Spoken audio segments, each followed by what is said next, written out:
Good afternoon. This is Brad Dennis with BIS Commodities with your weekly wrap-up. We're looking at a wrap-up for the end of the first week of November. I think one of the things that you have to look at for this week, you have to probably look at big theme items here pushing the markets around. You had non-farm payrolls today. You have you have elections that are going to be going on down in Argentina, which is going to really determine export taxes down there that traders are well aware of.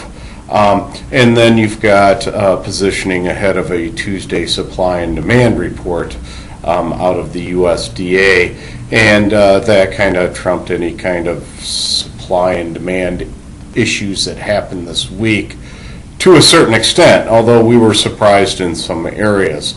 First of all, starting out with corn, this week you're still looking at traders looking towards the supply and demand report on Tuesday. They're looking at production to be about the same with exports dropping off.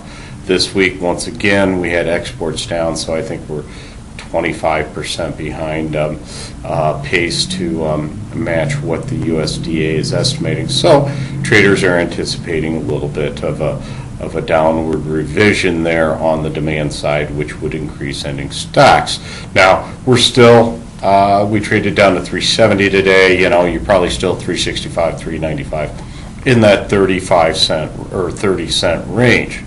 I think what we're finding right now is we've got a lot of extra bushels at the end of harvest here that people are trying to find a place to put. Either they're putting it into the cash pipeline, which a lot have been. They've been buying it back through calls or such, but putting it in the cash pipeline, and that's kind of keeping a little bit of a cap on any kind of price appreciation. Now, once everything gets put away and stored, you might be able to see a little bit more of a basis move out there. Not to say that the board is going to follow through, but you could see some basis movement to the upside. Really tells you where the crop is.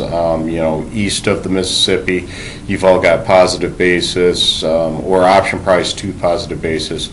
And then west of the Mississippi, we're option price here in Cedar Rapids with just west and north of us, possibly 25 cents under. So you know where that corn is, you know where it has to get to. Rule of thumb is saying you can't have about a 70-cent spread between those basis areas without grain moving around, and it will find its place. And that's another capper on this market. So when you look at this corn market, let's say till the end of the year, I don't see any kind of explosion that could happen in it at all. Could just be a grind lower to sideways type trade into the new year with a needed crop disaster needed out there to raise prices at this time. For the week, corn's down about 9 cents.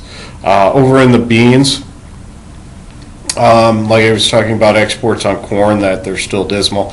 Well, beans used to have, or were having great export sales, but this week they were dismal.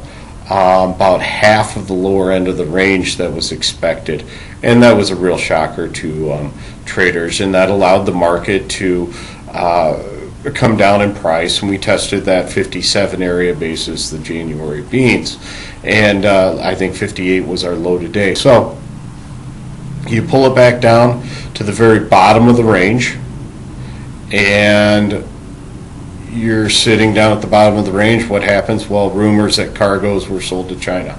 So we rallied up towards the end of the day about 6 cents. Not a significant rally, but we came off of those lows. Lower prices should attract some buyers. And same thing in corn, same thing in beans. Those extra bushels are trying to find a place, and the pipeline's pretty well filled right now. So I don't expect any kind of great movement to the upside in either one of these markets, either the corn or the beans. Weather side of things, there are some people that are trying to spend the next 10 days in northern Brazil to be a little bit warm and dry, and creating some stress on the crop there. But after that time frame, we see a more zonal path or situation out there that should be bringing in rain. So I don't think that the weather issue is anything big right now, but it is being monitored. This week in livestock, we've seen a very volatile livestock. Last week up higher. This week we've taken out a lot of technical areas in the cattle market, and that was kind of the driving force. I think Tuesday we gapped lower and created an island top, and ever since then we've been selling off to some extent. So island top, we're selling off, we're hitting these technical areas on the downside, and just as the futures rode the way on or dictated cash on the way up, it's dictating cash on the way down, and already hearing below 129s trade out there in the cash market. You look at the week, boxes for cattle are down about $4. Hogs have been victim of this too. Hogs are down about $8.50 for the week on their national average. The other thing, and maybe the reason why the hogs were down so much, is we did see the funds have a pretty significant long position in the hogs, and probably a little bit of bailing out of those long positions out there, I would imagine. Both are making lower lows, lower highs, so you have to respect that, and you have to wait for it to really consolidate at an area before going long on it all. And as far as producers are concerned, you gotta look at what we just saw. We got up to 144 in the Deeses, now down to 134. We just lost $10. So we crawl back up to that 140 area.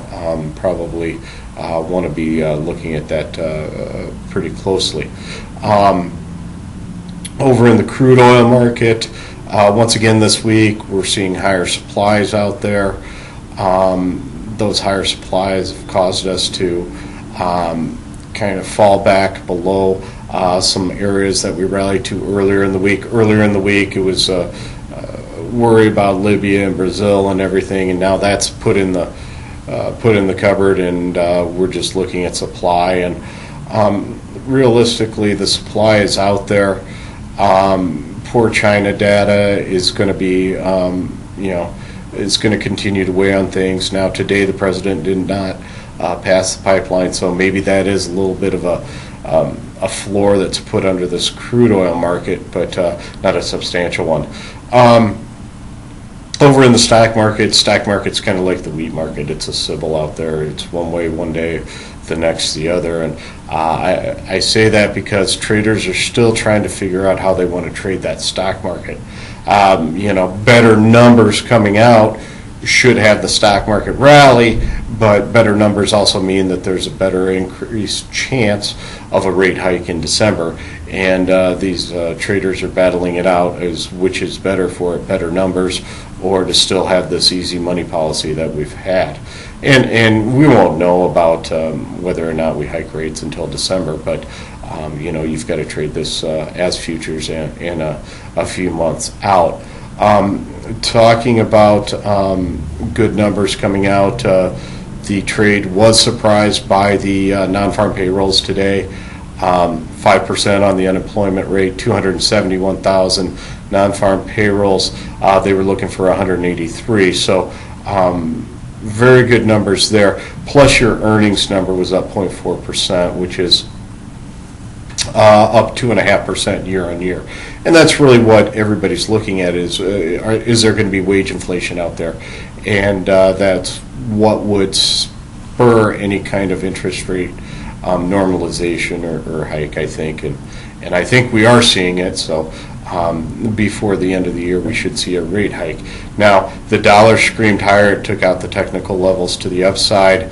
And I suppose we'll probably see that test some old lows back in the April timeframe of that 102 area. I think we got over 99 today. So look for that dollar to further appreciate, especially if we have supporting data down the road that comes in as, if not better than expected. So I think the theme for this week was kind of watching that dollar cap things a little bit, exploring the lower end of the ranges in both corn and beans. If those ranges are to hold up, then we have to hold it through that supply and demand report on Tuesday. If we get shocked by supply and those ending stocks get a little bit higher or substantially higher, then you might be able to break out to the downside there. Not to say that there's going to be any movement, but from a fundamentalist trading, you could see that happening. So everything's going to revolve around Tuesday of next week. We're at the lower end of the ranges. We'll see what the government has to say. End of broadcast.